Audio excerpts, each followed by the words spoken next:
গ্রামের বাড়িতে আসছি আর এত সুন্দর জিনিসটা যদি আপনাদেরকে না দেখাই তাহলে তো পুরাই মিস হয়ে যাবে। তাই চিন্তা করলাম যে সকাল সকাল শীতের বেলা চলে আসছি আপনাদেরকে একটা জিনিস দেখানোর জন্য। এটা গ্রামে আসলে একমাত্র দেখা যায়, শহরে দেখা যায় না। চলেন দেখি কি সেই জিনিস।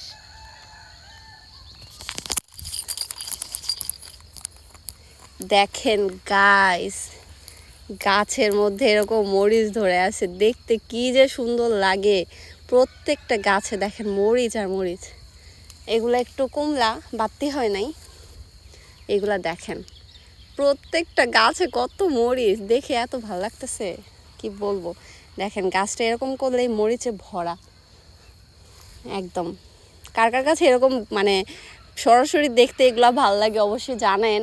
আর একমাত্র গ্রাম ছাড়া এগুলা কোথাও পাওয়া সম্ভব না। গ্রামে আসলে এই দৃশ্যগুলো দেখা যায়। আমার তো খুবই ভালো লাগে এগুলো দেখে।